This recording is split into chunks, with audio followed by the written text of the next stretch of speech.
پیشے کے لحاظ سے وکیل تھا۔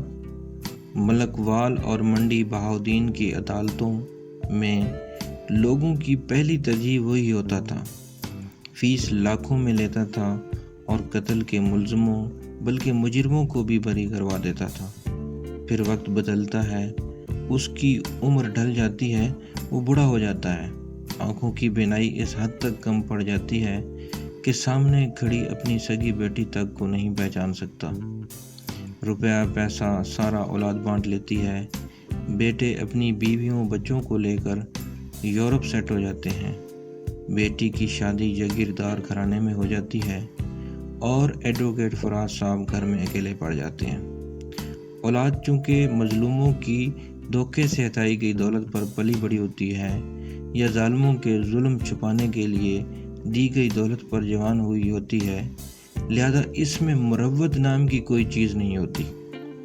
باپ کو ساتھ رکھنے کے لیے کوئی راضی نہیں ہوتا۔ پھر متفقہ فیصلہ ہوتا ہے کہ والد صاحب کے لیے 24 گھنٹے کے لیے ملازمہ اور سیکورٹی گارڈ کا انتظام کیا جائے اور ظالموں کے لیے ڈھال بن کر مظلوموں کو انصاف کی دہلیز سے خالی ہاتھ واپس موڑ دینے والا ایڈوکیٹ فراز ملازمین کے سہارے پر زندگی گزارنے لگتا ہے۔ پچھلے دنوں ان کا بڑا بیٹا بیوی بچوں کے ہمراہ اپنی سالی کی شادی پر پاکستان آیا ہوا تھا، تو رشتہ داروں نے اسے کہلا کر شرمندہ کر کے اپنے والد صاحب کو ملنے پر مجبور کر دیا اور وہ اپنی بیوی بچوں کے ہمراہ اپنے باپ کو ملنے چلا آیا۔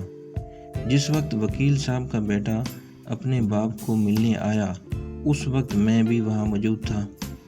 ان کے باپ کے کمرے سے بدبو آ رہی تھی، کیونکہ کئی بار رات کو اٹھ کر ٹوائلٹ نہ جا پاتے تھے۔ ملازمین کو آواز دیتے تو وہ سنی انسنی کر دیتے تھے، یوں پیشاب بستر پر ہی نکل جاتا تھا اور بستر دھونا تو درکنار، ملازمین نے بستر بدلنا بھی مناسب کبھی نہیں سمجھا۔ یوں اسی بدبودار گیلے بستر پر پڑے زندگی گزار رہے تھے۔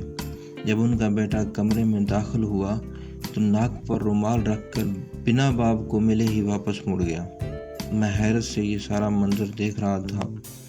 چونکہ فراز صاحب کو نظر نہیں آتا تھا، لہذا ان کا بیٹا باہر گیا، باہر سے سیکیورٹی گارڈ کو سمجھا بجھا کر لایا اور خود ناک پر رومال رکھے دروازے کی دہلیز پر کھڑا ہو کر باپ کو سلام کیا اور اپنی جگہ پر ملازم کو آگے بڑھا دیا۔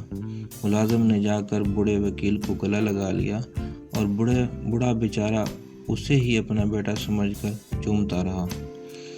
بعد ازاں بیوی بچوں کی باری آئی تو ایسے بیوی بچے دہلیز میں کھڑے رہے اور ملازمہ اور اس کے بچے وکیل صاحب کی بہو اور پوتے پوتیاں بن کر ان کو ملتے رہے اور وکیل صاحب انہیں اپنا خون سمجھ کر دعائیں دیتے رہے۔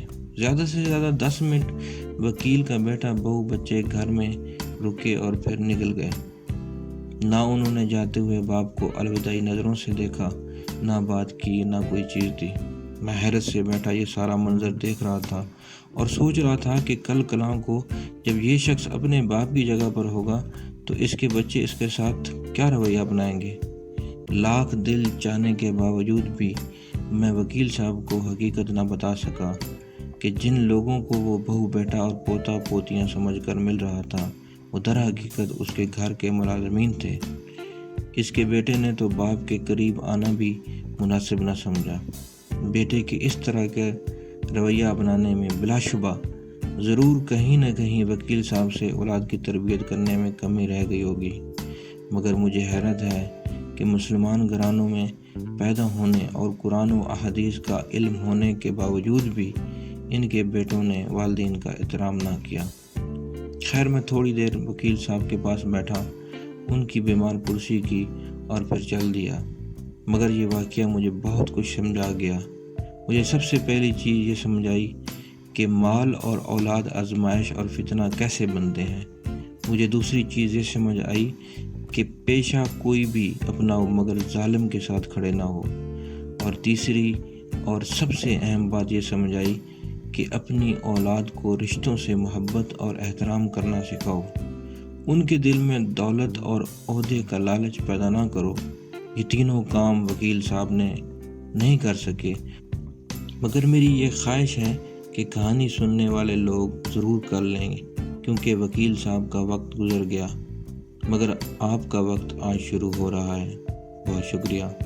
اللہ پاک آپ سب کو اپنے حفظ و امان میں رکھے، آمین۔ آخر پر آپ سب دوستوں سے درخواست ہے کہ میرے چینل کو ضرور سبسکرائب کریں اور ویڈیو کو لائک بھی ضرور کریں۔ بہت شکریہ۔